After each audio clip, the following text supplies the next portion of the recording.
What's up everyone, welcome back to a brand new video. Today's video is kinda inspired by two ones that I did before. I made one a while back talking about Frieza winning, so it's a pretty obvious concept that I'm applying here, but also, there's another one that I was inspired by. Recently I finished What If the Humans Became Androids, and there was a lot of suggestions for this one too, if Frieza became an android instead. Yeah, it's a weird concept, but once you put it into play, it actually has a lot of potential to be a pretty fun story. Although, this isn't going to be a fully fleshed out scenario, so I'm just doing it as a what if mini here. But hey, if you guys like this video, I might do more like it. One-off what ifs where the villain wins, or maybe even full series about it. For this video, we can set a like goal of 3,500 likes. I might do a part 2 after this, and if we hit that like goal, I'll make this series a 2-parter and we'll end off with that one. And with all that out of the way, let's start this scenario. We start off right after Namek, when Frieza's being rebuilt into Mecha Frieza. But this time, something's gonna be different. A shift in the story that no one was expecting to happen. Trunks shows up on Earth, having traveled through time, ready to deliver the heart virus medicine and warn everyone about the androids. But something's off. He arrives and Frieza's not there. That's weird. The time that he arrived, this should be the exact time that Frieza and King Cold show up on Earth. But no, he's not here at all. Goku's about to arrive, but where's Frieza? He knows something's wrong already. If this was the same timeline, Frieza would have been here by now. This concerns him, but hey, it still could be okay. Goku eventually does arrive on Earth, and they talk. Trunks introduces himself, gives Goku the medicine, and warns everyone about the androids. And he does make sure to ask about Frieza. As far as Goku knows, he's dead. Trunks is wondering what's changed to make it so that Frieza's not showing up here. But it wasn't his fault. Nothing changed because of him. It's changing because of me. In this story, Frieza's doing something different. Or at least King Cold is. He does rebuild Frieza into Mecha Frieza. And they have been on Earth. They've been watching this entire encounter. They're trying to plan a more proper strike. They've had spies and people listening into the conversation with Trunks and everyone. Androids? There's androids coming to attack Earth? Interesting. There's someone here that's able to build a machine strong enough to kill Saiyan. Frieza is about to attack, but he holds himself back. He's interested in this opportunity. Over the next few months, King Cold, Frieza, and his army begin searching. While everyone else on Earth is training, these two are actually here trying to remain low-key. And they end up finding about Dr. Gero, showing up to his lab unannounced. Gero is immediately on the defensive. He hasn't even finished modifying himself yet. And of course his androids aren't done either. But Frieza and King Cold have a proposal. They should work together. And Gero sees now. Yes, he had data on him. This is Frieza, that guy that Goku fought out in space. He seems incredibly powerful, but something's weird with him. All those mechanical parts, it's just a shoddy job at rebuilding him. He hears about what happened. Frieza was left completely mangled, and they were able to rebuild him, but his body parts are more so prosthetics. They're not acting like something that Gero could make. Gero sees a lot of potential in this and can immediately see what they're trying to do. They want him to turn Frieza into an android, or at least work with what they currently have and modify him. This might actually be a good idea. He could program Frieza differently, take over him, using his power and improving it for himself. But at the same time, Frieza and Cold are thinking of something too. They also plan on betraying Gero. They know he's probably up to something nefarious, and they don't want him meddling with their plans. They just want his power and his expertise. Each party plans to betray the other. Gero begins his work on Frieza, and at the same time, he's programming everything and making sure that Frieza will be controlled by him. But deep down, Frieza and Cold know this. They know that Gero will probably try and take control of Frieza. But that doesn't matter. If they kill Gero, he's not going to be in control. They notice Gero's also spending time modifying himself. He wants to make sure he's strong enough because he probably expects that they're going to betray him too. Time passes, and eventually work on Frieza is finished. Even his prosthetics are gone. Gero's technology is so advanced that it makes him look like he was never even damaged at all. He says this looks much better than that hack job that his army did. Frieza agrees too. This is actually way better than he thought. Frieza's been empowered. He's more durable, he's stronger, and most importantly, he has infinite energy right now. And also Gero installed something pretty interesting within him. Frieza looks down at his hands. There's some sort of gem in the middle of them. He's able to absorb ki now. If anyone attacks him with a ki attack, he could absorb it and empower himself even further. They thank Dr. Gero, and immediately, Frieza lifts 2 fingers up, launching a death beam right at Gero.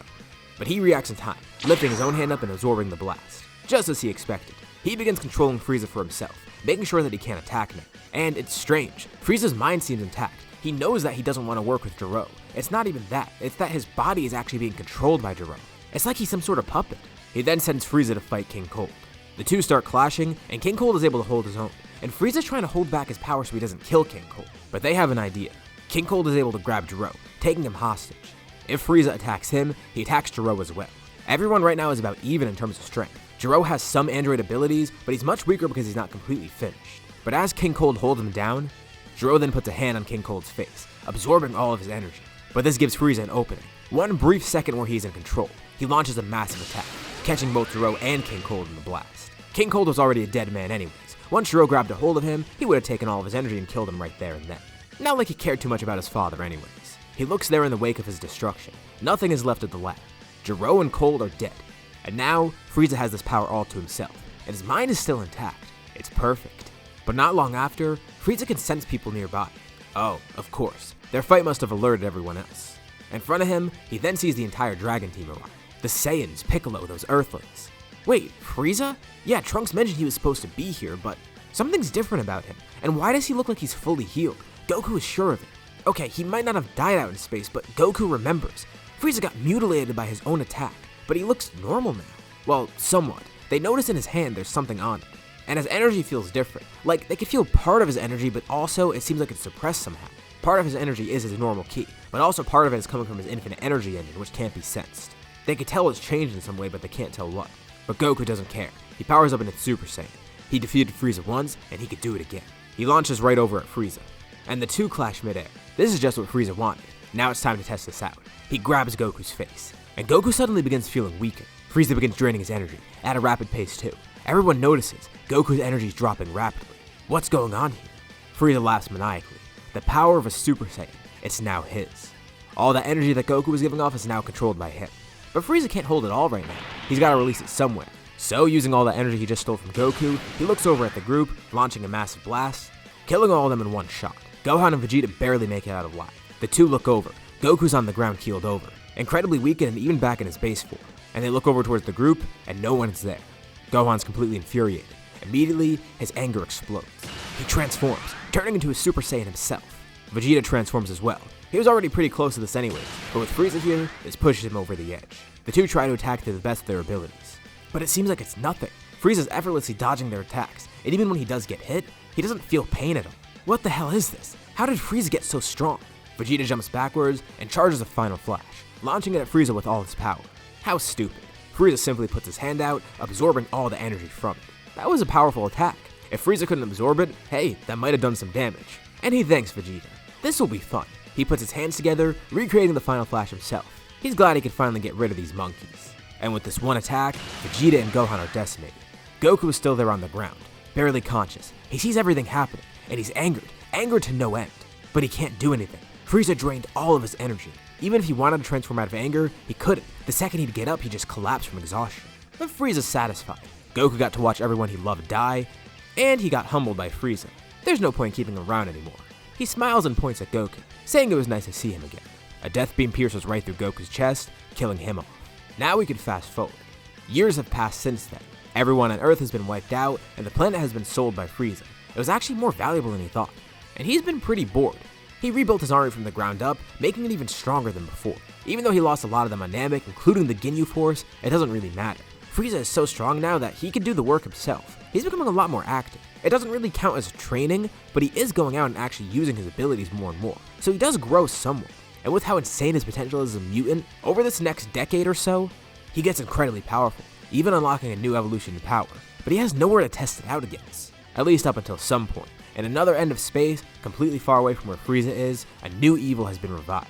Babidi was going to go to Earth, but he had to go somewhere else. He went around the entire galaxy. No, not even that. Other galaxies too. He's been trying to gather as much energy as possible from every planet he could stop by.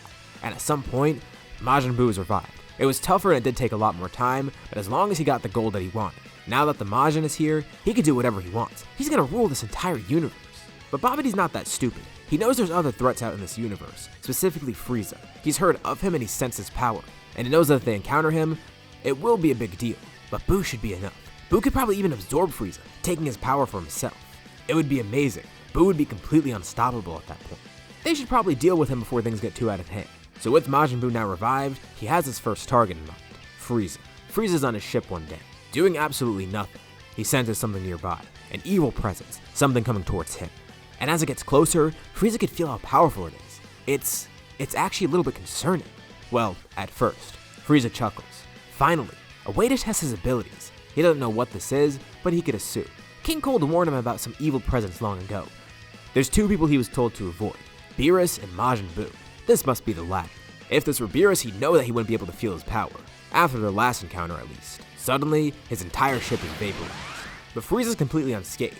He has his arms in front of him, and he drops them to his side. He's floating out in space, and he sees Majin Buu and Babidi floating there. They didn't even bother to introduce themselves. How rude. They could have at least spared his ship. If they wanted to fight, Frieza would have been glad to do so. And Babidi's confused. It seems like Frieza already knows about Majin Buu. And even so, he seems so casual about it. Like he doesn't care that Majin Buu's right in front of him.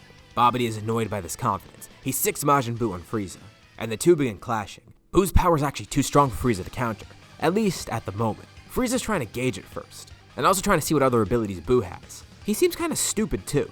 Frieza could definitely take advantage of it, but at some point, he does have to show off his true power. He can't keep holding back against Buu, otherwise he's actually gonna die, and that would be embarrassing. So, Frieza begins powering up. A golden aura surrounds him, just like that of a Super Saiyan. His power dramatically soars. Babidi watches on speechless. It's a brilliant golden glow. From far away, it would look like a star shining out in space. And as the transformation completes, Frieza is revealed not looking much different than before. He looks pretty similar, except his skin is golden instead of white.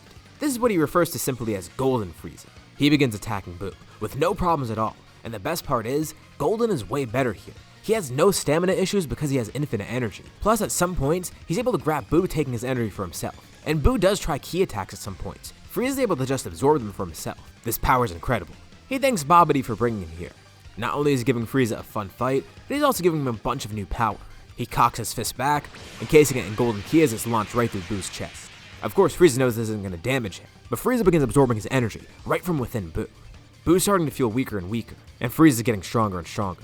And just to finish it off, while his hand is still inside of Buu's chest, he charges a blast. He kicks off of Buu's stomach, launching himself backwards. Babidi watches as Buu begins glowing, then turning into a massive explosion. Babidi is completely wiped out by this as well, and Frieza's content. He took so much of Buu's energy that it helped with this attack. Of course, Buu could have recharged after some time, but Frieza left no window for that. And the greatest part is, he's a lot stronger now too. He had fun, he gained power, and he eliminated one of the big threats in the universe. But one still remains, Beerus. And eventually, Beerus does awaken. In the time that he's been asleep, apparently, a bunch of planets have died out and Frieza has taken over them. Great, Frieza's still around. Wait, that actually might be nice for Beerus. He had a premonition, a dream of sorts telling him that he'd meet some sort of rival. No, it wasn't a Super Saiyan god. By this time all the Saiyans are dead and he wouldn't have a premonition about that.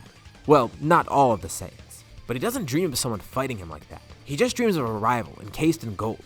He doesn't know who or what it is, but maybe he can go see Frieza. According to WhIMs, apparently he has some sort of golden form. This might be what he was looking for. Beerus seeks Frieza out in space, asking what's been going on. Beerus is looking for a rival, and Frieza might be the perfect candidate. Although, all this destruction is annoying. That should be Beerus' job.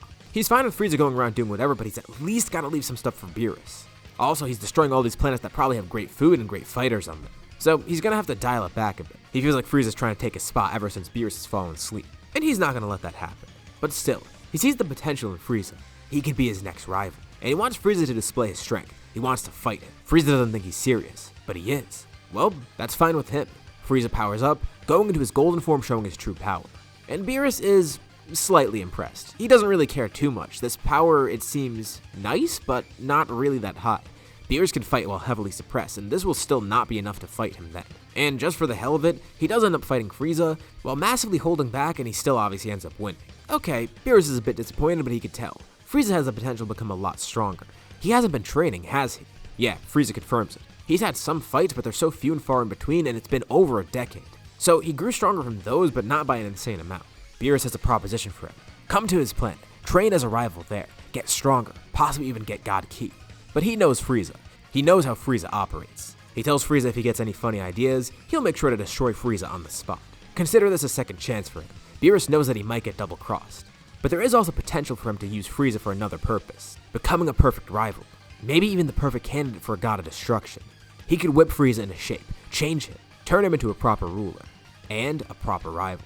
Frieza's intrigued by this offer, especially at the aspect of becoming god of destruction himself, whether or not Beerus actually offers this outright. He considers it for a moment, and he has been pretty bored, so hey, maybe this is a good idea. He accepts Beerus' offer, and the two of them head to Beerus' planet. Frieza has found a new purpose in life, and Beerus has found a new rival. But how will this actually turn out? Well, we'll have to say that for another part. This is where we leave off for now. So, what did you guys think about this video? What do you think is going to happen next if we continue it? Leave any thoughts, suggestions, and comments below. I'll be sure to check them out to see what you guys think. As always, if you liked the video, be sure to drop a like. If we hit that like goal from the beginning, I'll continue with another part of the series and finish it off. Also, if you haven't already, why not subscribe? As well as hitting the bell icon so you'll be notified about any future uploads on my channel, including another part of the series if there is one. Anyways, thank you all for watching, and I'll see you all in my next video.